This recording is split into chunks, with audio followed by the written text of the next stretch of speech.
knows exactly how to deal with that right now, except for just the hard ban. So get rid of that nasty animal, and we'll see what the first pick is.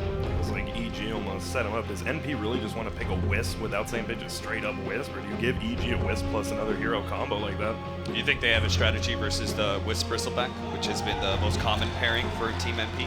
More than likely, we're going to hope so, because, I mean, they had to know NP was more than likely to take the IO here, and, I mean, Jackie's Bristleback has been nothing short of insane. In many of the games for Evil Geniuses this tournament, Bristle has just completely avoided the entire draft, too, not being prioritized by any of their opponents during their matchups, so we just kind of ignored him.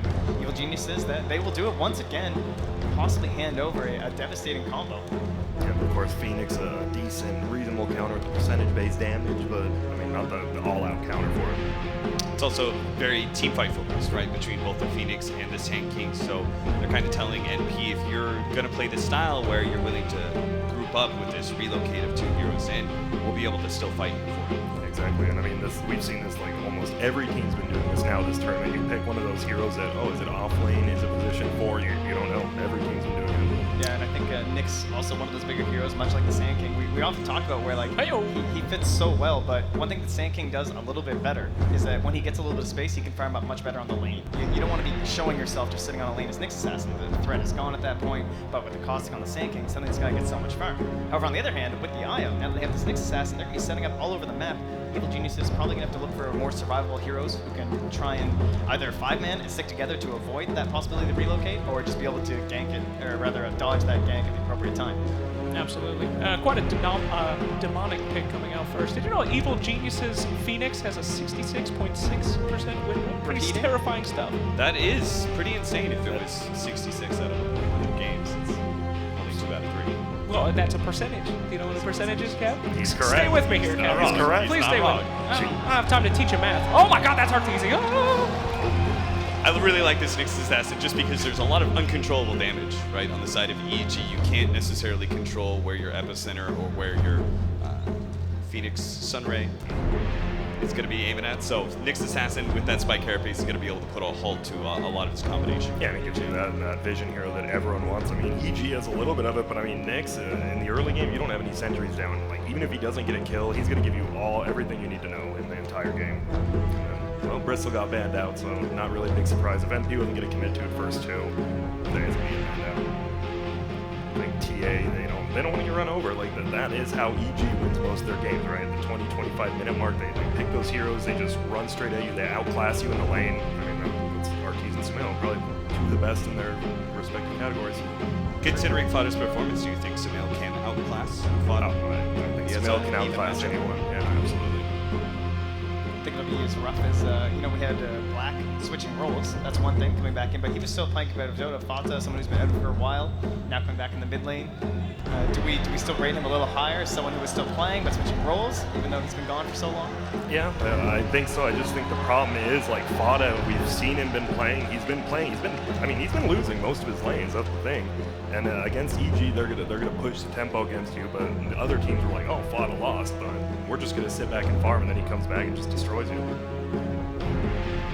Evil Genius is gonna be removing that MSS Night Stalker that we saw yesterday. Oh man, that was out of control. Think about the utility of that new fly that he has at nighttime, and it's literally terrifying. Finally, for the first time, ever since the Cinderin days, the Night Stalker has brought the fear yet again to Dota. They gotta get rid of that. Great vision control as well when you're working with an IO and a Nyx assassin. So NP could have just been controlling the entire map if they ever get ahead with that. Exactly, and I mean, the Night Stalker comes online when EG usually wants to, right? Like, the first nighttime comes at that 7 or 8 minute mark, and that's when EG usually wants to start doing their own thing. So by banning him out, helps a lot. We have an incredibly large amount of ganking power on the NP side. Right, we've got Nyx assassin, we've got the Wisp +1 to be able to relocate in on whatever he's Vendetta going for. Is there any self-sufficient cores that you would point to for Evil Geniuses that can stay by themselves? Yeah, I think we haven't actually seen them play much Juggernaut lately, but I think a Juggernaut is extremely good, especially versus the Nyx and IO here. Yeah, and it makes perfect sense for the Lifestealer ban too. One of the better heroes in this situation. Is that Mr. Puppy Jr. again? It is. He's always here. He's a beautiful, dedicated fan. Even when Puppy is gone, his son will remain. That's a Weaver coming out there. I like that pick. Yeah. Weaver's pretty good against taking out Phoenix and not too bad against what they have so far already. So kind of a bit of a denial, but we've seen some great things coming out from Weaver before on Evil Geniuses. Yeah, this is a perfect pick. Someone who's difficult to gank in the lane and someone who offers a ton of burst damage up against that IO. Just try and shut him down as fast as possible. I don't want to say there's no chance of it being 4, but I'm pretty sure this is the RTZ hero. I think I've seen Zai play in the past, but with the Phoenix and Sand King, you need the Weaver to be able to run around, get farm, make space. He's the one hero that can't survive through the Nyx Assassin, opening with the stun and the relocate coming in.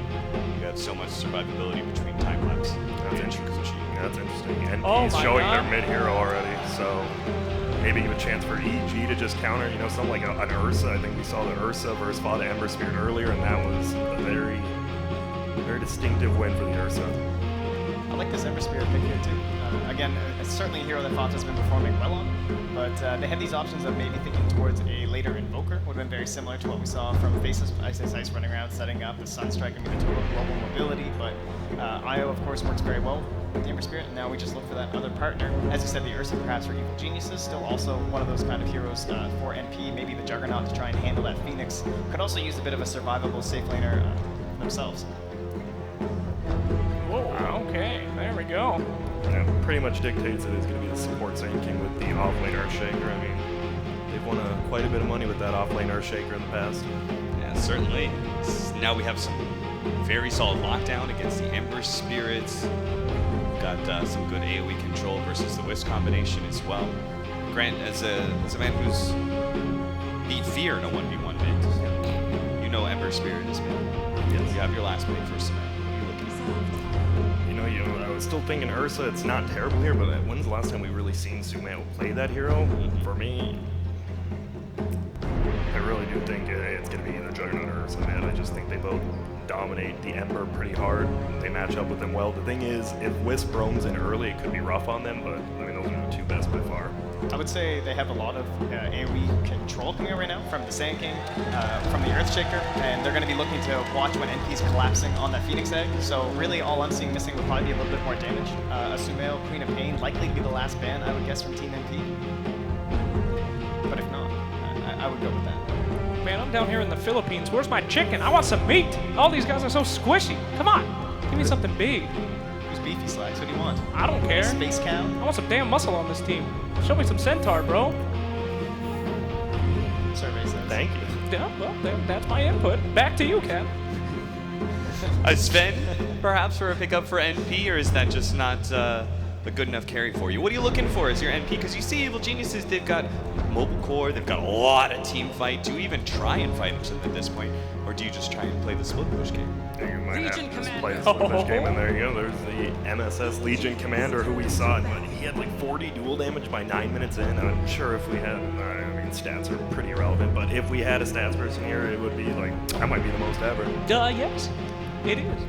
Thank you. Looked it up. I love the Legion Commander pick here. Puts a lot of pressure on the Weaver at all points in the game. Sand King and Phoenix, all very mobile heroes, all very used to skittering away.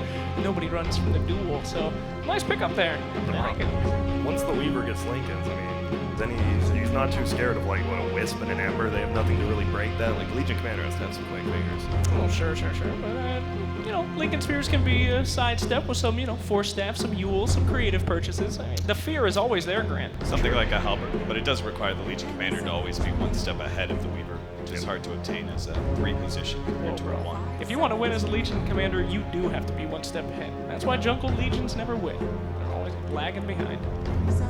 I also do like the fact that if we were to go for something like a Sven here, for the side of Team NP, you do have now the press the attack, not only to help before the BKB in terms of all this AoE stun, with Sand King or Shaker just running through everyone, but those Fire Spirits can cause quite a bit of trouble if you're not going for someone who's more of those natural purges or a natural Manta builder. This attack always going to be helpful. I don't really like the Sven because, I mean, with the mobility of EG and all their shutdown, that Sven's just going to get kited too hard, but with the addition of Legion Commander, they could, but then you're still sitting on 4 melee heroes and a Wisp, and that could be very bad versus Earthshaker.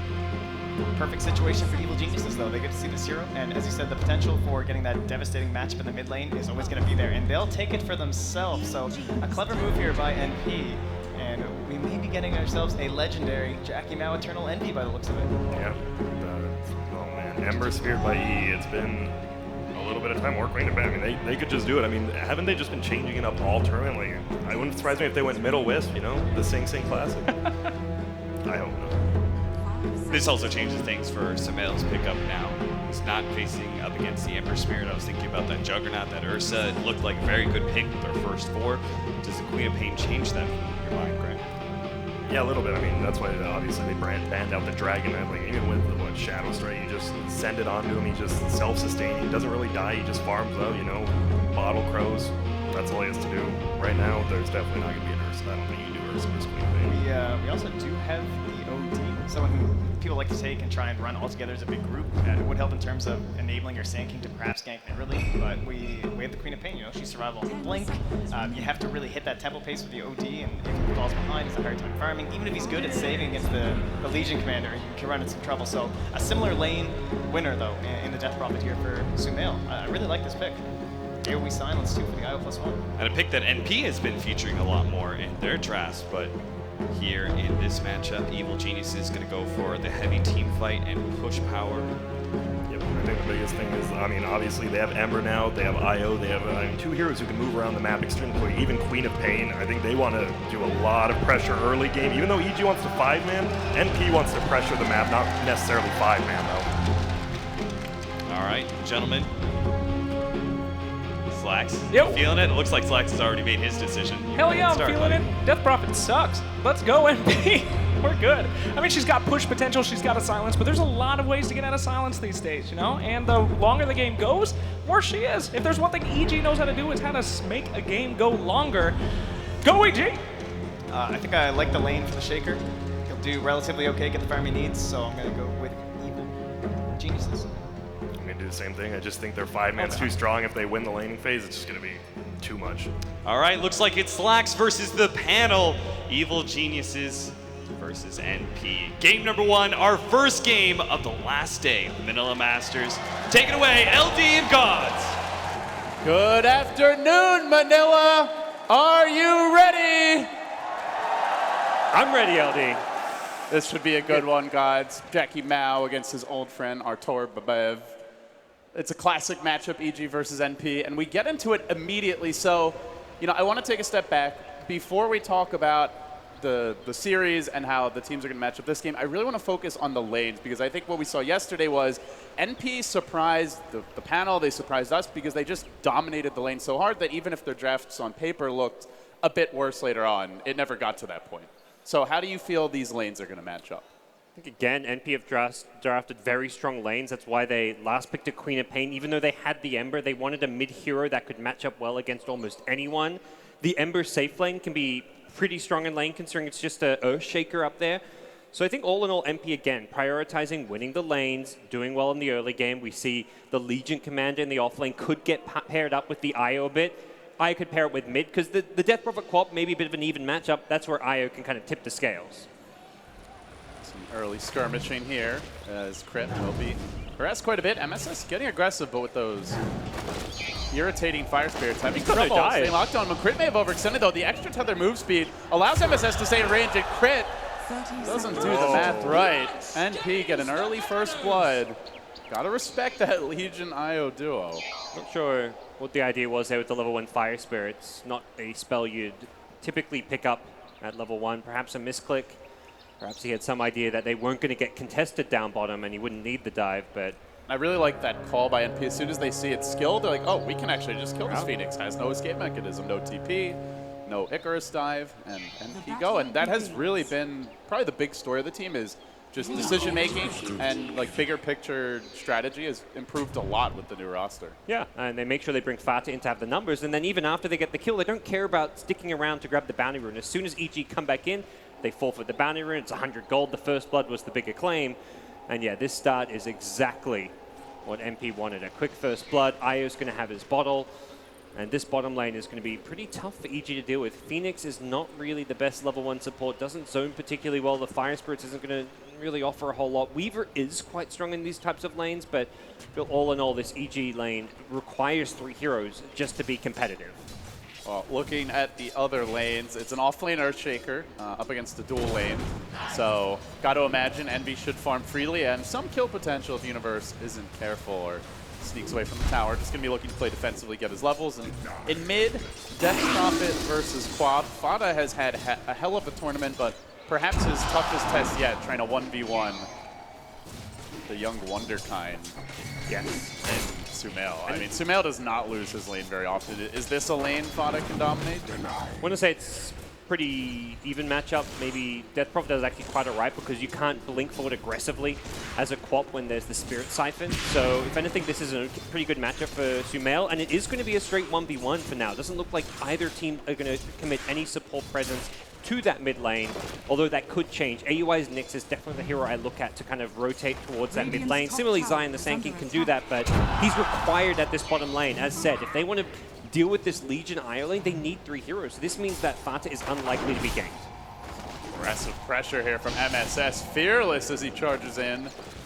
And EG really struggling to deal with this dual lane, running a tri-lane, and for now at least losing those duels. At least not actual duels, but those early engagements. The really nice thing with IO, why it's become such a top pick ban, is you have all these extra runes now. You're almost always guaranteed to find somewhere to refill your bottle. Luckily, and well played by Zai, he's going to get in, prevent that bottle refill. It's not about taking the bounty rune, it's about preventing IO from getting those bottle charges more than anything at this point. Pai's actually got a scurry over the cliff and back away, so he will be denied. Let's see if he makes the trip all the way back towards the base. Yeah, you're not particularly effective in that bottom lane without the charges. And as a result, yeah, he's going to walk all the way back home, probably TP back to this bottom lane. Did grab an Observer Ward here, so looks like he may want to keep tabs on any flank maneuvers through the jungle. Yeah, you can see in the CS, the top lane going well for NP, the bottom lane also going fairly well as far as Legion getting CS and experience. So far, it's really so good for NP, who are getting a lot of experience out of their 2v3 lane. They are free farming Envy's Ember in the safe lane. Fada holding his own and actually slightly ahead here against Sumail with a couple of extra denies, maybe even on last hits. NP are winning the lanes, not overwhelmingly yet, but by a solid margin. Yeah, the difference is mostly in those offlaners where Legion IO are having a really good time and keeping supports busy. It seems EG are just going to accept this lane can't really be won. They're going to leave Arteezy kind of getting the solo XP and farm, use the pulls for the Phoenix, and even have Sand King just go jungle. So this is kind of EG accepting. The lanes are not going well for them, and they don't have the heroes to turn them around. So instead of trying to win the lanes, they're just going to play greedy. MSS looking for that kill here on crit. Does force the Icarus dive out. A very long cooldown, which means now they can apply more pressure onto Arteezy, should they desire, but he hugs the tower. So NP happy to just control this jungle, and that should guarantee them likely a 4-minute rune unless we see a bold dive in by Zai, but that would be risky in a 2v1. So he's going to try and secure the bounty here, but MSS will deny that too. They can go back and grab the Invis rune for Pi bottom. So rune control game on point right now for NP. Fortunate with the Invis rune, so he gets to refill his bottle fully, although there was a bounty rune, so either way he was going to get some bottle charges. And yeah, this is where they're going to extend their lead, because they're starting to bully these heroes out of the lane. Like, we're going to see Arteezy have a really tough time. He's low HP. The supports can't really go to lane. It's only Sumail where we're seeing really things go well, but now he's being ganked. Tries to turn things around with the Spirit Siphon, taking a little bit too much damage, and Fada has to blink away, popping, I believe, the Fairy Fire there. But sure, he survives. Might go back in soon, and Arteezy, meanwhile, under heavy duress, does have the stick charges. Doesn't want to commit them until he needs the mana as well, but MSS, looking to change that equation, he'll dive in, just starts tanking the tower. Doesn't even have the IO's help and is entirely unafraid. They know that Sand King was just mid, but now that he's been missing a bit longer, you'll see MSS likely start to back. You've seen MSS like 1v2, 1v3 this offlane so many times. And always, that's the beauty of Legion Commander. He's incredibly strong in lane. This is a laning specialist, and he is just bullying Arteezy, but 3 heroes coming his way. The IO coming in, though. Pylai can turn this around, but they're going to need that help as quickly as possible. Heals himself up, gets the tether, too. Is it enough? Popping the Fairy Fire still alive. MSS tanks through it all. Arteezy wants this kill. He commits for it. They may lose the Phoenix on the way out. One more auto attack. Whoa, crit just barely able to get out of range. Arteezy low, too. But Pi is squishy, so EG, heavy commitment, and do walk away with a crucial kill on MSS. Man, that was very close to being turned around by the IO's presence. If he got there maybe half a second sooner, We've seen a different outcome there. Maybe if they had a TP on the Nyx, I believe was a little low on mana, but might have been able to get off one stun. Perhaps not expected EG to commit that far. Messes up the bottle refill when he TPs in as well. Perhaps he left his fountain or something. Not sure what happened there, but doesn't matter. Fortunately, found a rune. Fortunately, there's a rune. They've been lucky with 2 runes in a row at this bottom lane. Not runes that necessarily Io's going to have an impact with, but... Top lane, nice rotation from AUI, sweeping around behind Universe. Envy not level 6 just yet, though. But still the TP's coming. They're rotating 3 top. Phoenix moving around early, not something you see very often. Yeah, it's something that's detected fairly early with the Observer Ward as well. Envy now level 6 gets the free trips back to base, so his laning dominance can be extended because he doesn't really have any downtime. He's always farming, he can always be full HP and mana with these TPs home, refill your bottle, get some items, then go back to lane. This has been the story of NP, especially in some of their more difficult matches, is this aggression on towers too. You see MSS tanking the creep wave, hitting the tower, letting that new and improved catapult do the work as top lane. This skirmish will break out. NP very difficult to deal with right now with the remnant damage. Flame Guard finally going to be removed here. Still taking some chip, but in comes Fada as well. Head full of steam. Oh, was revving up the ult, but decides not to use it. Well, bottom lane, Arteezy wants to make a move on Pi, and traditionally Weaver is one of the better counters to an IO, while MSS looks to punish this. He goes for the duel. I think Envy survives just fine through this. Even chasing, or sorry, Arteezy survives just fine. Chasing forward, looking for MSS. Will he find the kill? A bit too tanky, but not the 3v1 triple kill that MSS had yesterday. Arteezy is going to equalize the score. Particularly close to the Arteezy kill. There's an ambitious duel for sure, and Arteezy nicely turning around this bottom lane. EG's such a good defensive team. Arteezy often gets put in these lanes where he can't get a hold of farm. He's being contested, but he just finds these openings. He's behind on CS, under-leveled a little bit. Legion's winning the lane, but he still managed to get a kill and then survive. Even things up a bit. The Spirit Siphon is proving a real nuisance for Fada. Sumail catching up in CS and actually pulling ahead as he begins to apply some pressure of his own. Will now retreat for that Northern Rune. Still NP holding a decent lead here, but it feels like EG have stabilized in terms of momentum. Yeah. So that tower bottom is about to fall. Arteezy looking for the deny. Not going to happen. MSS with the last hit. Something we're seeing NP really excel at is both Fata and MSS are taking their towers very early on. We've seen it in Fata's Lina games. We've seen it with all the Legion Commander games from MSS. They'll get these early objectives. Any chance they get to chip away the tower, they'll take. Oh god, this could be a big rotation now. Arteezy having to time lapse away, does not want to get caught with the duel while Fada's in the neighborhood. So good game sense there, and Artor will make it back to safety. But still, the tower's down, and that has opened up the jungle. You've got a very mobile ganking lineup for NP, so and looking at that, EG obviously the overwhelming team fight, but taking these early towers down might free up NP to spread the map and find those pickoffs. See how they go about it. Gonna dive onto Sumail now in the mid lane. Good burst damage coming through. Pop ult committed. No hesitation. They'll take him down. Zaya gonna make the rotation, but he doesn't have an epicenter yet. So NBC's opportunity. He charges forward. Does get clipped by a fissure. Not blocked on the wrong side of it though, and still has the Flame Guard protecting him. He'll retreat out. So a nice kill for them, taking the DP away.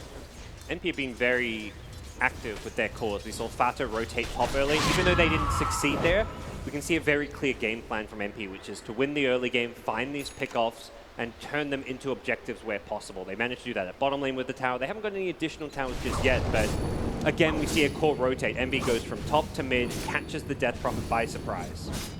Looks like NP queuing up the OTs here. He's already halfway towards the recipe, so that is going to amp up the gank potential. Vendetta fairly close, I believe, for AUI, and similarly, Relocate online soon, but they're not ready yet. And EG make their first move. They commit the Exorcism, forcing out the Glyph. They bring Zion to position. Fada's here to hold. MSS also a lot of spam to try and clear out this wave from those two heroes. But even Arteezy coming in. EG want to make sure this Exorcism is hitting tower for maximal damage, but so much defense from NP, trying to maintain that tower supremacy. And for now, at least, the tower stands. Well, round two cometh with the catapult. That said, though, they're a little afraid to commit. Yeah, they see Envy on the Ember. Perhaps they don't realize he's actually out of remnants for now. You know, he just gets one back, but he's only got the one remnant to play around with. Not the greatest offensive potential, but now with Exorcism down, EG definitely have to disperse, go back to farming, trying to catch up a bit in these lanes and not fully commit to 5-manning a tower that they can't even push. UI still getting his experience top, and now Envy starting to move. Still just has the one remnant. Universe playing it extremely safe. Does not have much vision, aside from that Rune Ward, which I believe may have scouted some of these heroes rotating. In any case, there's a lot missing, so wisely hugging the tower, but that will allow NP to start thwacking it. Bringing it down to about half HP. Radiant Glyph committed. Simultaneously, you do see Fada on the bottom lane. Also, scouted out by a ward as Crit makes his move. They don't want to give this tower up for free. The Echo Slam's dropped. Universe unable to follow this one up, though. Just a bit too slow, and NP scurry to retreat, so Echo down. Yeah, went for the tower defended, but NP able to farm elsewhere. And oh, look at this, guys. A very fast blink time for MSS. Yesterday it was 9 minutes, today 11, but that's still damn good for an off-lane Legion. Yeah, he's got the phase boots and all that to go with it. And this is the dangerous item for him to pick up. Has a smoke right away to start trying to find an opening off of this pickup. And with no boots of travel, though, they may lack that follow-up damage. He's going to have to smoke towards one of his cores, like a Queen of Pain or an Ember. The Ember can't really come to him all too easily. Snail holding back here. They do have Dust, though, and Envy is going to find his opening. Remnanting forward towards Zai. He doesn't... Oh, just barely getting the kill with Up of Pi. A lot of close kills, and meanwhile, bottom lane, this one might not be close. The Quad Bolt's committed, and the relocate, just to ensure that our TZ will not be escaping.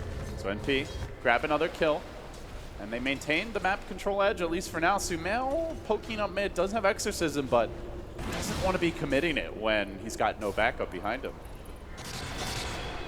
See, Shaker again look for this Pilot Eye IO on the relocate back, but won't find this kill. It's looking good for NP right now. They've got a 4K gold lead. They continue to take over the enemy jungle. Vendetta's now online, God, so relocate online.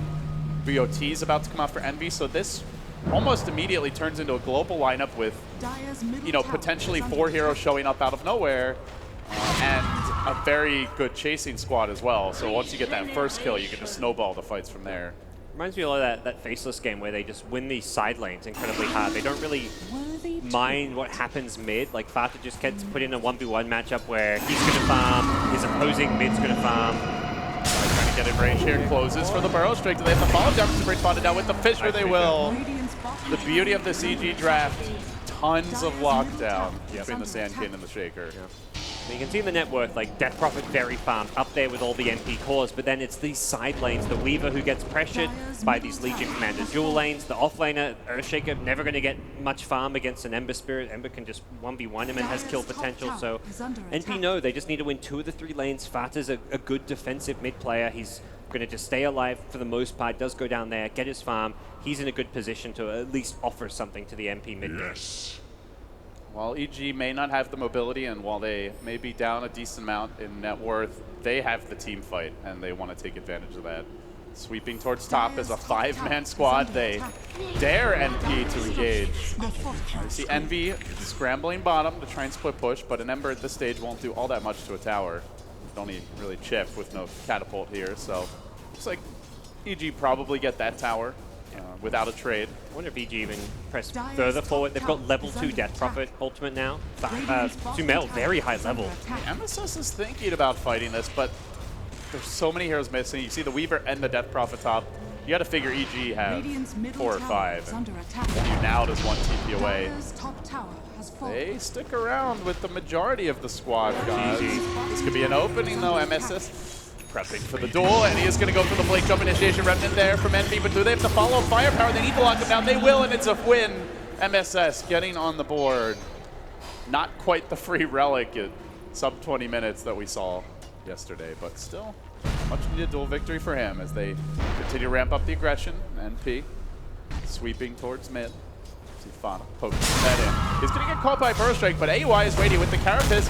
Might be able to change the equation here. Zai able to get up the epicenter, though. Brings down 1. The follow-up Fissure. Universe rescuing Zion, ensuring that's a wand fight as EG grab 2.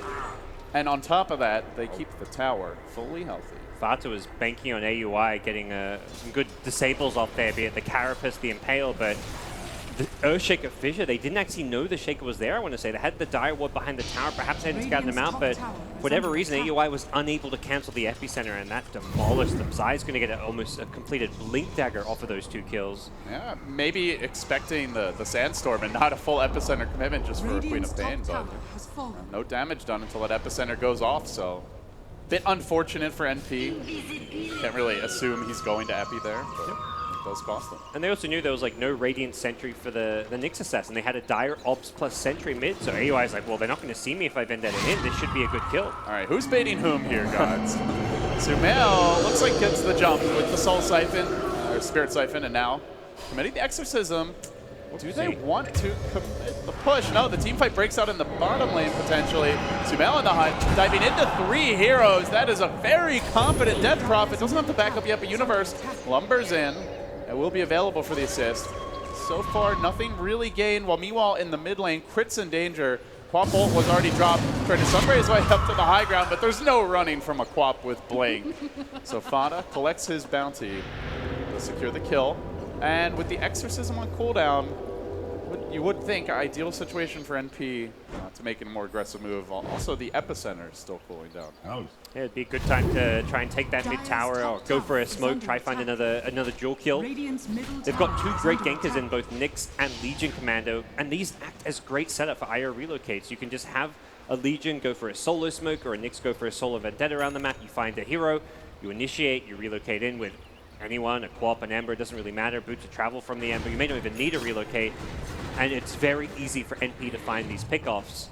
Big question is going to come down to how well can they actually take objectives, because neither Ember nor the Queen of Pain is particularly great at hitting buildings at this stage of the game. Well, Blade Mail is certainly a fun choice when you've got this many big AoE ultimates. It's actually one of the best counters to Spirit Siphon. I think part of Death Prophet's fall was teams and players realizing, like, if you get Spirit Siphon, you just pop that Blade Mail, and that Death Prophet is not healing up whatsoever. Yeah, do we see the triple Blade Mail strat? Or do you think just the Legion one was is getting enough? one. Quap, perhaps not. Probably looked to be building into an Orchid. I think Quap just goes for more like the Orchid, Octarine, Mjolnir type build. Radiant's bottom Play for the late game a bit. But always consider Blade Mail if you really want, but may look for more of an item to get out of the silence as well. AUI has just been so good all tournament at breaking smokes. We saw it mostly on the tree, but now on the Nyx. EG denied in their effort to aggress. And They will have to slink back to their side of the map. no detection on those heroes too, so definitely have to be very proactive with sentries and dust when playing against a Nyx Assassin. Need to lay those traps with obs and sentries down and have dust anytime you go for a smoke. That smoke pops, you need to pop a dust right away. There's a tax on some already impoverished supports, mainly this Phoenix at 1,300 net worth.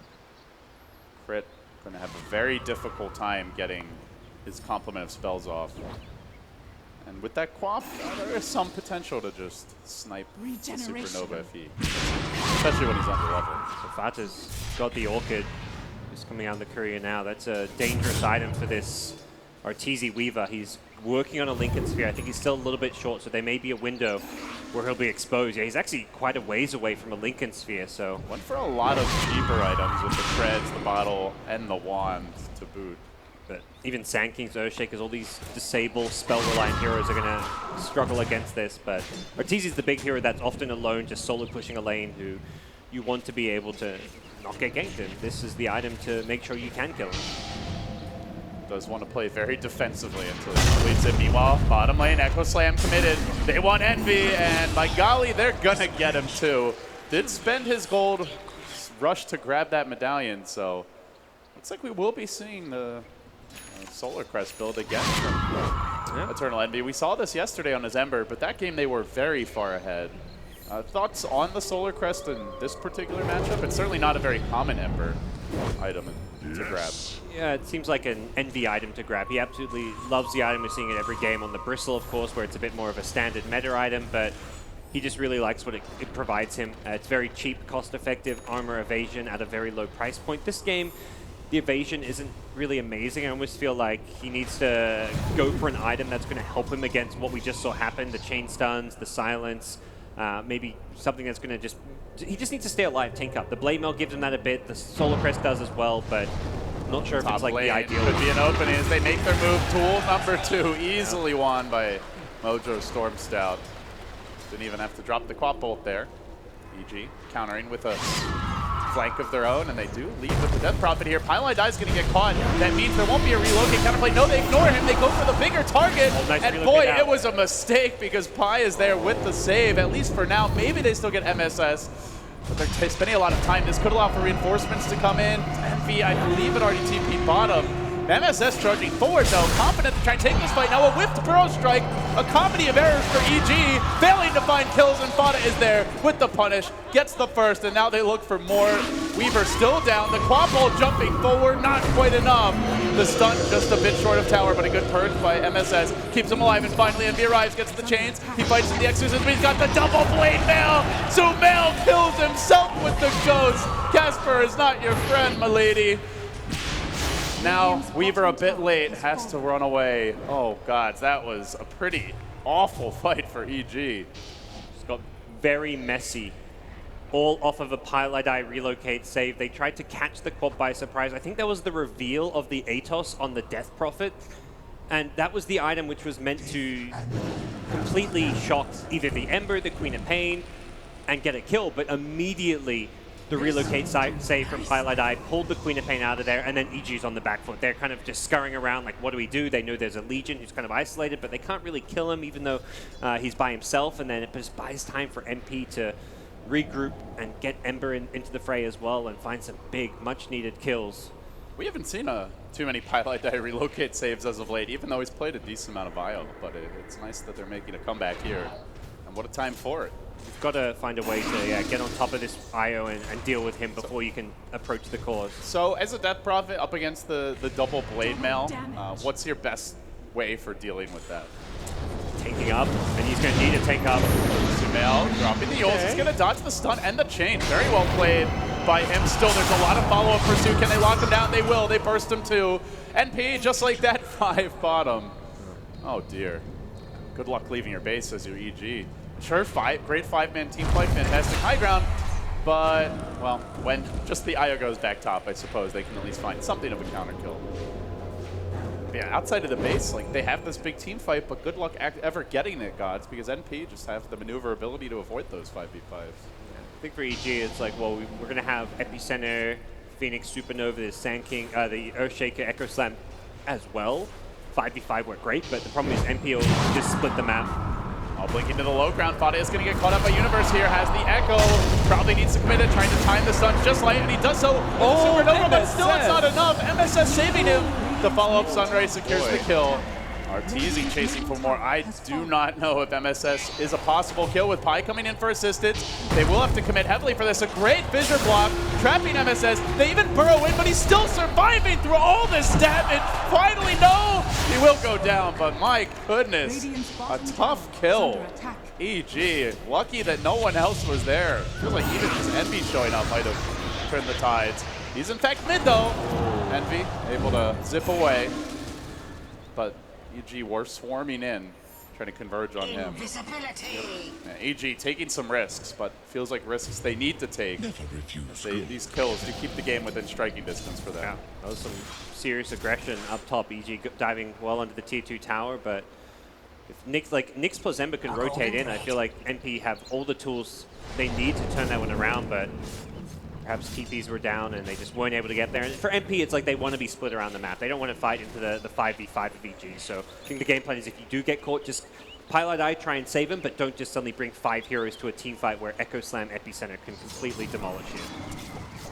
Zai trying to get a little me time bottom. This game gets very tough when NP complete BKBs. I believe they're going to be going for 3 of them. With Quap and Ember both having them queued up. Oh, Zai, this is not looking great. Good initiation by AUI. Actually, Envy not wanting to go. Oh, didn't have the remnants. Yeah. They were on cooldown, so a bit of miscommunication there by NP, I suppose. Could have waited like 5 seconds, maybe had a kill. I think even with a single may have been a bit tricky. But as it stands, NP know they're still in a pretty comfortable position. They're keeping all these lanes pushed out. They're going to get very scary with BKBs on their cores. with how much of this damage is magical coming out. The physical from Weaver is a long ways away. And the Death Prophet has to be careful about when she uses her ult because of those It's all pesky blade nodes. Yeah, for NP, it's all about making your BKB usage, though. EG have a lot of good ways to initiate pre-BKB, the Blink Echo, the Blink Burrow Strike. They can chain stun very effectively with a hero like Earthshaker, and that's where Legion Commander, Io, the two saves from these heroes have to be on point to make sure that if someone gets initiated on with a BKB, you can actually save them and then allow them to either get out or get their BKB off. That's the thing. EG do have basically instant initiation. So you have to have godly reflexes to not get stunned, even with the BKBs. But once you're saved, you can turn the fight around. Yeah. I think that's where MP are not overly worried about the insta-stuns. They still feel BKBs is the right item to go because they know, I mean, we've seen this game, MSS has done like 2 or 3 really clutch saves with the press the attack already. Pilot Eye's done some nice relocate plays, so the save potential is definitely there. EG contemplating a jump on a Turtle Envy top, but they suspect backup is in the neighborhood, and this is the beauty of the next pick is when he's not actually there, you still have to worry that he might be. So the UI was trying to set up a kill mid. Envy, of course, always able to TP in, and the relocate could bring the Legion into the fray as well. So MP just flexing their mobility muscles, trying to avoid clumping up at any turn, whereas EG just always a ball of 5, moving as a squad for the most part around the map. So with the BKBs up, EG, like you say, wanted to try and force a 5-man. They were all grouped at top, but the bottom creep wave reaches the tier 3s, and at that point it's like, well, someone's got to go back. It's not even just about defending, it's about your opponents knowing that you're 5-man in the top lane, and you've got to find some farmers. You can see they are falling further and further behind. Over 8,000 gold difference now. Still a manageable deficit, and absolutely. You look at EG, this is a lineup that scales pretty damn well into late game. Maybe not the best, like, pure one-position carry, but Death Prophet, very dangerous with a lot of farm and tons of team fight and disable. So I look at this game as one that EG can well come back from if MP slip up. It's a one team fight kind of game. One good team fight for EG, and they're basically going to turn that gold lead into 0. If they kill 3-4 heroes with some big ultimates, they'll get a Roshan, they'll get some towers, gold lead is even, and EG are in control. Problem is, NP know that one team fight is all it's going to take for EG to get a handle on this game, so they're itemizing towards these BKBs. They're like, well, how are they going to win that one big team fight if we've got 3 10-second BKBs? NP on the move. They did smoke up Arteezy's there to break the smoke and scurries to the north. Looks like Sakuchi will get him back to safety, so his turn to be disruptive. This is one thing I think that is a weakness of the NP lineup, gods. They're not particularly good at roshing. So really need those kills first before they can go into the pit. I mean, the Solar Crest helps a little bit, but yeah, none of their heroes are particularly Legion hasn't won a ton of duels this game. So no. Not a particularly hard single target DPS. You also expose yourself to EG's team fight in the Roche pit, so as you say, yeah, you've almost a necessity is getting some kills before going into the pit. Like, they don't have the bristle or something that you can just throw in there, and great, if EG 5-man initiate on him, you probably win the team fight. Yeah, you can beat a team fight at the Roche pit if you have a single hero that can like solo Roche, and then you just position around, but for NP to Roche, they need like 3-4 heroes in the pit. Io to tether someone, only Nyx Assassin is probably standing outside. They do find Sumail in the mid lane. Fada's going to unload momentarily. BKB is well timed to dodge that fissure. Not yet committing. Still has the ulti, drops it perfectly on top Sumail's head. Deletes him from the fight. Does have a buyback though, so let's see. Do EG even find an opening? Looks like they're going to lose the dual crit. Will be an additional kill. NP, what do they take after these 2 kills? Do they go for a tier 2? Do they back off to farm? Do they consider the Roche? Doesn't seem like they're ready. They are respecting EG's 5-man and the potential for buybacks. And that Death Prophet, very squishy there. Mana burn is brutal to deal with. Sumail needs a lot of items this game, right? Yeah. Like, he ideally wants some way to deal with the double blade mouths. He needs at least like 1 big tank item. You'd love to have maybe a BKB because there is so much nuke damage from the Nyx alone. Well, that thought, they're going to get caught here. EG in danger. Universe will drop early in the fight. Zai could well be next. The 2 team fight initiators about to go away for EG, and that will open things up. NP now with the power play. No Earthshaker, no Sand King. Either a tower or a Roche. Certainly seems like it should be on the menu, but I guess the lane runs pushing the best. Arteezy trying to split push. Yeah, NP just so patient. Even after these kills, it's just back to farming. MP kind of saying we don't need these objectives now. Our lineup is not on a timer, and I think they're kind of right. The Weaver with his lack of farm and the Death Prophet as a hero this game are not going to scale well into the late game. A Death Prophet is going to get squishier and squishier. The more items you get, the more that mana burn's going to do. You've got so much burst damage coming out from Quap, from Ember. You've got a Legion duel. I don't really see this Death Prophet having a great time, and Sumail is just trying to finish a Lincoln Sphere. They're trying to get Lincolns all across the board against this Orchid, against this Jewel, but it's very tough to play into NP's draft right now. NP began a strong laning stage, converting into an even stronger mid game. It's been the template for them all tournament long, and more BKBs flooding in. Now even the Legion complete, so triple BKB available. EG are going to smoke. They don't have vision around the pit right now. Perhaps slightly worried about a Roche. Or maybe taking a page out of Eternal Envy's old book, gods. Known for these Roche sneaks from behind. EG are going to turn his own, give him a taste of his own medicine. And it looks like they should take the Roche for free. Yeah, they're finding no openings to use the Death Prophet ultimate and no openings to force a 5v5 fight, so they say, let's just go Roche. Like, where else are we using these ults? Like, if we take an Aegis, it's not like NP are actually breaking high ground. You just go play defensively. So it's not really an Aegis that enables EG to get too aggressive because of how far behind they are, and also their Exorcism is down, but it's a denial Roche. Gives them a bit of gold and prevents NP getting the Aegis and perhaps using that to take high ground or take some towers later on.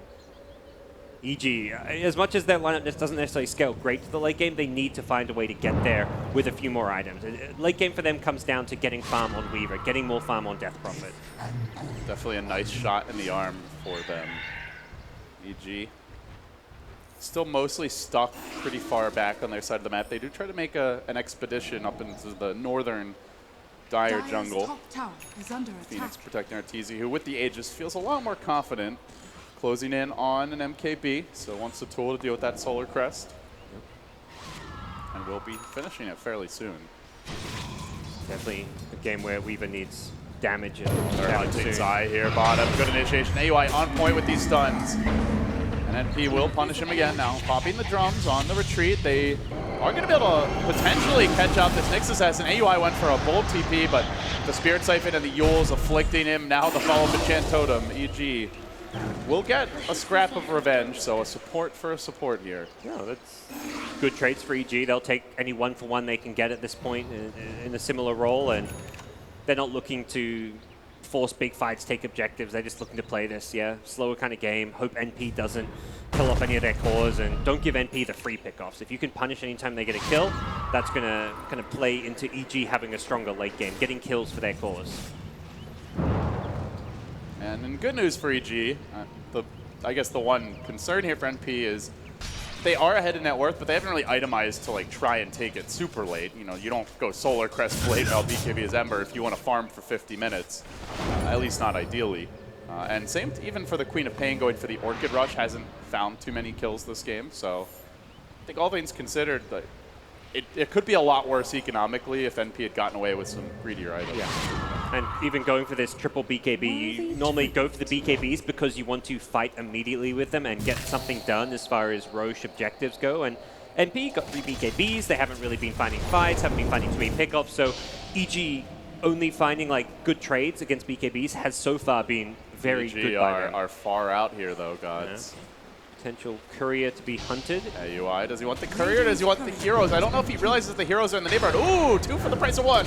Perhaps he can get crit as well. Carapace there. This is on the stun, but times it well to deal with the Icarus dive, and likely another dual win for MSS. Plus 76 damage. Already has that free Sacred Relic and looking for more. Zai with the Burrow Strike. They are bringing in the Universe, I believe, momentarily. He could drop a big slam, but already a few start to crumble. They're going to lose their IO. Sumail with a decent comeback here for EG, chasing on MSS. How much do they want to commit for this one? The Yules on Sumail keeps him out of the fight. Oh, meanwhile, by the way, Fada just pushing this bottom lane. Had to very fortuitous DD rune. It makes the most of it. Tier 3 down. EG get caught with their pants down. They get the 2-for-1 trade. And now they might lose Arteezy's Aegis as well. They will. He will come back, but the BKB is going to secure a lane of Rax. The rat attack ramps up. They'll get that Rax. Now, do they get out? That's the real question. TP attempted by Fada. Fissure by Universal. BKB just long enough. And Fada makes it away. Still had the 10-second BKBs, and well, NP get a lot of value after from those first BKB usages, as that's how you want to use them. Yeah, taking objectives. That's the idea. You get these BKBs. They took a while to find an opening to get some value out of them, but they made sure that it wasn't just to like stay alive and TP out. It was like, nope, we're getting a tier 3 tower and a melee Rax. Outplayed by NP so far. EG now down 16,000 gold, and see Sumail trying to punish AUI is gonna do some decent work here with the Spirit Type. Meanwhile, MSS looks like found another kill on the Phoenix. Not sure if it was a dual win, but this could be really painful with NP coming in. They can't afford to lose Sumail, but the Blade Mail, my God, just destroys him. That plus the Mana Burn, and now Universe likely to drop. NP. Oh my God, this team is gelling, gods. You go to how they started the tournament, dropped their opening match, looked pretty shaky in it. Almost felt like they were a little lucky with the draft to win that game too, but they have evolved over the course of this event. That was like such a good bait from AUI. He completely caught Sumail and made it look like he misplayed, like, oh, I'll TP out, you've got your Yule Scepter, oh, I can't TP, now I can chase you and kill you. No, AUI knew exactly what he was doing. Don't be fooled. That relocate comes in, and getting the Death Prophet kill opens this game up. Winner for MSS once again. And he might get one of those chicken dinners if he keeps it up. Well, that's the full lane of Rax down bottom now. Unfortunately, the tier 2 towers will prevent them going for any other lanes, but perhaps just taking those tier 2 towers is more the idea now, with Death Prophet and Sand King still dead for a little bit longer. This game will be very difficult for EG from here on out. You've got BKBs, you've got a pipe now coming out soon on the courier for AUI. Everyone is just so incredibly tanky.